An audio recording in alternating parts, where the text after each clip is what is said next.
Dando sequência, então, aos painéis de debates realizados pelo Instituto dos Advogados do Rio Grande do Sul, IARGS, através do seu Departamento de Direito de Energia, estamos realizando, neste momento, o terceiro painel, Pobreza Energética e os Gatos de Luz, contribuição para necessárias alterações da legislação, elementos caracterizadores da pobreza energética e a tipificação do artigo 155, parágrafo 3º do Código Penal, frente aos direitos fundamentais da pessoa humana.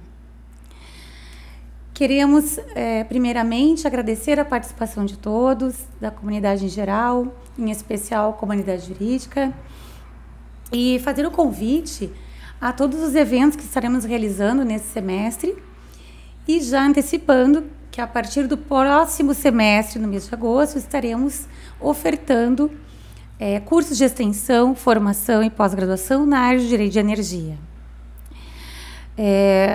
O Instituto dos Advogados do Rio Grande do Sul é presidido pela doutora Sulamita Santos Cabral, e o Departamento de Direito de Energia tem na direção o doutor Mauro Leffler, que é quem traz à luz os elementos para que a gente possa estar refletindo neste momento a respeito desses aspectos tão do nosso dia a dia, tão do nosso cotidiano.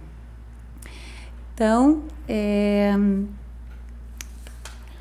as questões que porventura surgirem, ou contribuições, perguntas que queiram encaminhar ao departamento, podem ser realizadas no endereço que aparece no vídeo, dd.iargs@gmail.com, ou também um convite para que possam acompanhar, através dos canais digitais do IARGS, inscrições gratuitas para a participação. Para, então, darmos continuidade, Dr. Mauro Leffler, a essa questão, né, podemos estar conversando a respeito do que seria essa pobreza energética. Quando o senhor publicou esse artigo, né, o que seria, para traduzir para a comunidade de modo geral, qual é a sua visão acerca disso e qual a contribuição necessária que possa estar se fazendo em relação às questões envolvidas nesse tema? Olá, é um prazer estar com vocês de novo e voltar a trazer temas relevantes para o direito da energia, e em especial para o nosso departamento, o Departamento de Direito da Energia do Instituto dos Advogados do Rio Grande do Sul. Doutora Viviane, eu acho que eu já comentei, mas vale a pena mencionar de novo, e vou ressaltar sempre que, se nós não tivéssemos hoje acesso à energia elétrica, principalmente, nós, dois terços da humanidade pereceria imediatamente. Aí a gente começa a perceber a importância do direito da energia, ou melhor, da energia para a sociedade humana e para a vida em sociedade. E quando nós falamos da vida em sociedade, nós estamos falando de direitos sociais. Nós não podemos mais prescindir da energia no mundo atual para que a gente possa fazer as nossas atividades, para nós podermos trabalhar, para nós podermos trazermos para as nossas casas o alimento de todos os dias. Ou seja, ela é imprescindível. E quando eu falo de pobreza energética, é um tema bastante recorrente na Europa, e ele, diferente do que nós temos no Brasil, a pobreza energética não se trata de pessoas que estão naquela condição de necessidade, ou de miserabilidade, vamos dizer assim, que necessitam de um auxílio de Estado todos os meses para poderem sobreviver. A pobreza energética acontece para pessoas que têm condições de pagar a sua energia, desde que ela esteja dentro de um preço razoável, né? É uma faixa da sociedade que pode pagar a energia, desde que ela não ultrapasse um determinado valor, né? Ou seja, quando nós percebemos que há uma inadimplência muito alta dentro desse setor, nós percebemos que a pobreza energética está se manifestando, ou seja, ela passa a ser recorrente. E quando é que ela se manifesta efetivamente? A pobreza energética ela está colocada dentro de três elementos fundamentais. Quando nós temos os preços altos de energia, né? habitações com ineficiência energética, né? Ou seja, a energia que é produzida dentro ela acaba sendo colocada para fora, perdida, né, para o ambiente, e as baixas remunerações. Então, quando esses três elementos se encontram, nós podemos dizer que a pobreza energética está instalada. Na Europa, por mais de 20 anos, tem se falado nessa questão da pobreza energética, como Full Poverty, ou Full Poverty mais especificamente na Inglaterra, e Energy Poverty no restante da Europa, como tratando da energia como um todo, não exclusivamente como um combustível necessário para manter as casas aquecidas. O grande problema na Inglaterra e nos países do norte é o aquecimento no inverno. Mas no Brasil nós não temos o problema do aquecimento, porque o Brasil é praticamente tropical, com exceção daqui do Rio Grande do Sul, de Santa Catarina, onde tem mais frio. O resto do país é um país tropical, não necessita de aquecimento. Mas o calor mata tanto, se não mais, do que o próprio frio. Então, para que nós possamos ter um ambiente adequadamente climatizado, a fim de que nós possamos recobrar as nossas energias em casa e voltar ao trabalho no dia seguinte, nós precisamos, após um dia de trabalho, encontrar a nossa casa com um ambiente com clima adequadamente climatizado, para que a gente possa recuperar as nossas energias físicas e voltar ao trabalho. Enfim, a pobreza energética se sintetiza dessa forma. E os gatos de luz, eles são uma prática comum no Brasil já há muitos anos, né? Há mais de 50 anos, é uma prática costumeira no Brasil. Só que ela é uma prática hoje, naquele momento em que a energia ela era produzida dentro do setor, exclusivamente do setor privado, o Estado não estava presente e havia uma necessidade havia outros interesses por trás, e o Código Penal, que é do início do século passado, criminalizou, né, naquele momento, a conduta de furto de energia. Ora, a energia, naquele momento, até poderia ser um bem não essencial, ou seja, um luxo, como era visto naquele momento. Mas, hoje em dia, ele é um bem essencial, ele não é mais um bem supérfluo, capaz de simplesmente ser alguma coisa que possa fazer com que a pessoa tenha uma facilidade que os outros não têm. Não. A energia, hoje, é essencial para a vida, porque basta a gente imaginar, para quem mora numa grande cidade e mora no 10º andar de um prédio, se não tem energia, como é que ele faz para levar compra, água e todas as coisas que ele necessita para a sua casa lá em cima? É impossível. Uma vida em sociedade, uma vida nesse ambiente se torna impossível. Vê quantas dificuldades a gente começa a ter pela falta dessa energia. Por isso, existe uma obrigação legal também das concessionárias de manter sempre a energia à disposição dos consumidores. Imagina um hospital sem energia. O que faz se, de repente, falta energia para alguém que usa aparelhos de sobrevivência de vida, ou seja, necessita de um bombeamento, necessita de bombeamento de ar, alguma coisa, e ela não tem essa necessidade, acaba morrendo porque falta de energia. Então, a energia ela é essencial, não se faz mais nada no mundo sem energia. Por isso, a afirmação inicial de que, no caso de falta de energia, se deixasse de existir energia, 2/3 da população mundial pereceria imediatamente. Então, essa é a importância. E agora, com relação à questão do... por que esse artigo? Por que nós trouxemos essa ideia? Por que o confronto entre o direito penal, o direito social e o direito da energia? Simples. Não é mais possível que se criminalize uma conduta que deveria estar presente e disponível para toda a sociedade. A energia ela deve estar disponibilizada sem que isso seja uma conduta criminalizada, porque se falta energia para quem chega em casa com a energia e não tem energia porque ela foi cortada, ou porque ele foi cortada porque não teve como pagar, toda a comida que ele conseguiu comprar no final do dia, no dia anterior, para alimentar a sua família, deixa de existir. E para uma pessoa que já tem poucos recursos, isso isso passa a ser até maldade, né? Quando a gente vê a coisa dessa forma. Eu não estou falando aqui, antes que a gente volte à questão, não estou falando no furto que vem acontecendo aqui no Rio Grande do Sul de forma constante, os furtos dos fios de energia elétrica. O furto do fio de energia elétrica, dos fios, dos cabos de energia, como vem sendo feito, isso deveria sim ser criminalizado de forma veemente, porque ao interromper o fornecimento de energia elétrica, essas pessoas estão interrompendo a vida, estão interrompendo uma série de coisas para que os seres humanos possam sobreviver com dignidade. Então, o furto dos cabos, que são aqueles que interrompem o fornecimento, esse deve ser condenado. Esses deveriam ser criminalizados, esses deveriam ser de uma forma muito mais precisa do que o furto da energia elétrica. O furto da energia elétrica, que a gente chama de gato de luz, ele deveria ser descriminalizado, ele deveria ser modificado do Código Penal. Mas qual é a importância disso? A gente vê que o direito da energia é um direito transversal e ele acaba encontrando, inclusive, o direito penal.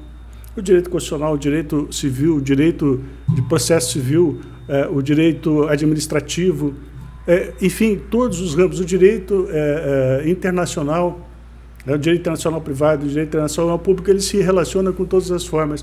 Ah, mas isso só acontece no petróleo, ou só acontece no gás? Não. Também na energia elétrica, a exportação, nós temos exportado seguidamente energia elétrica para a Argentina e para outros países.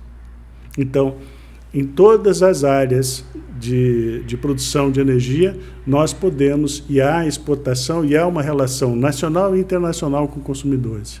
O direito da energia trabalha dentro desta área. Agora, nós temos uma proposta ali também. Dentro desse artigo, nós trazemos uma proposta porque, junto com a CDE, que é cobrado das tarifas de energia elétrica, um percentual do lucro das empresas, das distribuidoras, deve ser investido em P&D, ou seja, pesquisa e desenvolvimento. Ora, se a concessionária não investir em pesquisa e desenvolvimento e não colocar isso no desenvolvimento de novos projetos, esse percentual ele sai de dentro da esfera de posse da distribuidora e vai para a CDE. Então, ela não vai ficar com esse dinheiro, então ela tem que investir nisso.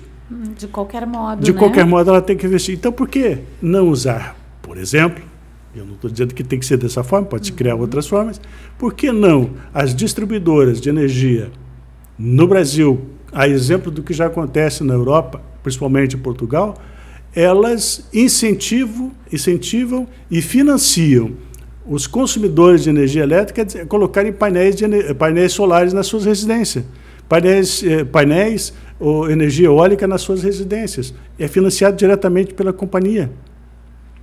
Ora, se fizer isso, pesquisa e desenvolvimento pode ser enquadrado como pesquisa e desenvolvimento para essas empresas, e essas empresas estarem contribuindo para a melhoria da sociedade. Se fizerem uma concentração de painéis, ou um painel dentro de uma determinada área para uma determinada comunidade, essa comunidade vai ter interesse em preservar e ajudar a manter esses painéis e essa usina solar funcionando de tal forma que eles mesmos não vão permitir que ninguém vá lá estragar, furtar ou qualquer coisa que valha, porque aquilo está ajudando a tirá-los de uma situação de pobreza energética e ajudando e desenvolvendo a parte social dessas empresas, que todos nós temos uma atribuição e temos um compromisso social. Eu acho que, de uma maneira bastante sintética, eu consegui trazer à luz essa questão do artigo. Nossa, só essa sugestão, trazer, né, esse dado que deixa de ser realizado e daqui a pouco a gente tem uma consequência que poderia não ter sido evitada com esse simples, com o que já se tem, né? Não é inventar a roda. É isso que é interessante, assim. Essa é a contribuição do direito da energia. Pois é. Aí eu ia lhe trazer aquele, dentro daquele conceito que o senhor estava explicando no painel de número 2, isso tem tudo a ver com a concretização dos princípios do próprio direito de energia, né? Poder trazer o acesso e a um preço módico também. O que o senhor teria assim, a dizer em relação a isso? Olha, eu vou me servir da lei, que fica mais fácil me servir da lei para responder essa questão. E aí eu já vou tocar num pequeno outro assunto também. A Lei 8.987 de 95, que trata do regime de concessão, permissão e prestação de serviços públicos, né? E previsto no artigo 175 da Constituição, artigo 6º, parágrafo 1º, diz o seguinte: serviço adequado é aquele que satisfaz as condições de regularidade, continuidade, eficiência, segurança, atualidade, generalidade, cortesia na prestação e modicidade das tarifas. Bom, a lei já prevê que tem que haver modicidade nas tarifas. As tarifas de energia no Brasil, tanto do petróleo, tanto do gás, quanto da eletricidade, todas essas energias, elas sofrem uma tributação violenta, e não deveriam estar recebendo uma tributação violenta. A gente percebeu isso nos últimos 2 anos, a discussão que nós tivemos no Brasil com relação à questão da tributação, seja de ICMS, seja de PIS e COFINS, que incidiram sobre petróleo, sobre gás e assim por diante. Essa tributação, ela também pode ser uma tributação mais amena. O Estado também pode fazer a sua parte, né, reduzindo essa carga tributária. Hoje, sem falarem, sem fazer um cálculo muito preciso, eu posso afirmar com certeza que o que existe de mais barato hoje é a energia elétrica. Mas, quando nós adicionamos o custo de transporte, né, nós adicionamos o custo de transporte sobre ela, que é a tarifa de uso do sistema de distribuição, a TUSE, CUSE e assim por diante, esse valor ele é praticamente duplicado. Quando nós adicionamos a isso mais PIS e COFINS, a tributação sobre a energia, nós vamos aumentar isso aqui, quase dobrar esse valor. Nós temos aqui um terço aproximadamente energia, um terço transporte, e mais de um terço, né? E mais de um terço é tributação, ou seja, 40% a 45% do preço da energia é tributação. Ora, há necessidade de toda essa violência em termos de tributo? O Estado tem necessidade de tributar? Ele não tem capacidade de criar uma tributação que satisfaça as necessidades e as responsabilidades constitucionais que são transferidas para o Estado para a realização, que não seja penalizar a população mais pobre? Porque se nós tributamos bens essenciais como energia, água e alimentação, nós estamos tributando a pessoa mais pobre, as pessoas com mais carência, porque essas é quem sofre mais com essa tributação. E uma tributação com mais de 40% sobre a energia, não me parece que seja alguma coisa ética ou moralmente ética, vamos colocar dessa forma. Tá? Agora, uma curiosidade a respeito disso, através de um colega que perguntou outro dia, já faz algum tempo, falando sobre a questão que não existe na lei alguma coisa falando sobre qual a legislação que deve ser aplicada na relação de consumo entre o consumidor e a concessionária de energia elétrica. A maioria dos profissionais vai buscar jurisprudência para falar sobre a matéria, né? Mas essa mesma lei que eu citei agora há pouco, no artigo 7º, ela resolve o problema quando ela diz o seguinte: sem prejuízo do disposto na Lei 8.078, que é o Código do Consumidor, né? São direitos e obrigações dos usuários. Ou seja, a própria lei das concessões de serviço público chama e diz que, além que se aplica o CDC, Código de Defesa do Consumidor, outras obrigações e outros deveres e outros direitos também estão sendo preservados pela lei. Portanto, não há necessidade de se recorrer à jurisprudência, basta que a gente pegue a lei, e a Lei 8.987 determina que a aplicação do CDC às relações de consumo entre concessionária e consumidor. Resolvido o impasse. Eu sei que a senhora tem, pela maneira como a senhora tem olhado para as suas anotações, que tem mais uma questão a fazer. Uma, talvez várias. Muitas, né? Nesse tema aí. Não que essa temática seja nova, mas a minha percepção é de que isso tem sido revisto e está sendo traduzido de maneira com várias outras visões, né? Uma delas são essas que o senhor traz, e eu acho que podem, na verdade, elas caminham em direção a uma dignidade maior nessa relação, né? Do que a gente tem hoje, né? Positivado algo que está completamente fora de tudo que se fez até aqui, né? Do que se propõe em relação aos direitos fundamentais da pessoa humana, a questão da dignidade, né? Eu acho que a gente vai estar trabalhando dessa forma e as soluções estão aí, né? Por isso eu insisto que o direito da energia ele traz uma série de benefícios para todos aqueles que desejam trabalhar dentro dele. Olha só, uma das questões que para mim são caras, e eu sei que a doutora Viviane vai acabar trabalhando bastante nisso, quando nós começarmos a entrar nos painéis relacionados à sustentabilidade, ao meio ambiente, o direito ambiental dentro do direito da energia. Eu sei que a senhora vai contribuir com bastante coisa, mas eu quero chamar, além disso, eu quero chamar a atenção para uma outra coisa que pouco a gente está dando importância nesse momento. Mas, observem que o direito da concorrência, ele é algo que é uma lei que está em vigor no Brasil já há mais de 10 anos. Nós não temos dado bola para ela, né? A exemplo do que aconteceu há cerca de 20 anos, quando foi editado a Lei do Meio Ambiente, né, pela primeira vez. Ninguém deu bola. Hoje as empresas estão com dificuldade para poder manter as suas empresas nos locais em que foram construídas, estão recebendo intimações do Ministério Público, do IBAMA e assim por diante. O direito da concorrência vai fazer o mesmo, só que no aspecto econômico das atividades. Há que se tomar muita cautela a partir de agora. Não é simplesmente a LGPD, não é simplesmente o compliance que as empresas devem se preocupar. Elas devem se preocupar essencialmente com o direito da concorrência. Aliás, o compliance ele acaba surgindo como uma ferramenta, digamos, mitigadora dos problemas que eles vão ter com o direito da concorrência.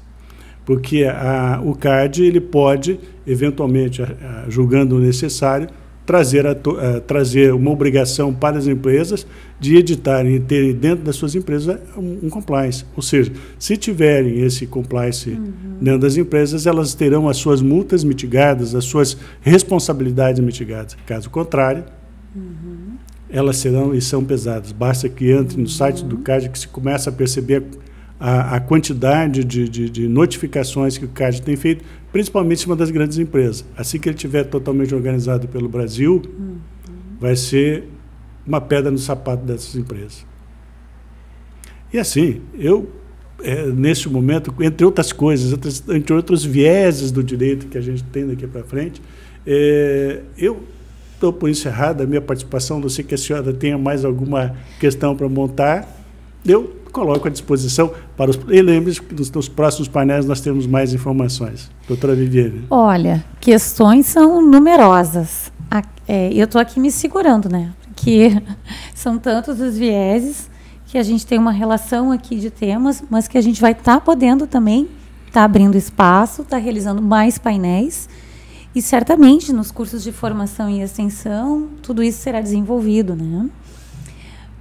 Neste momento, então, quero agradecer a participação de todos e fazer o convite para as inscrições através dos canais digitais do IARGS, do endereço eletrônico que está aí no vídeo, né? E que vocês possam encaminhar questões, dúvidas, né?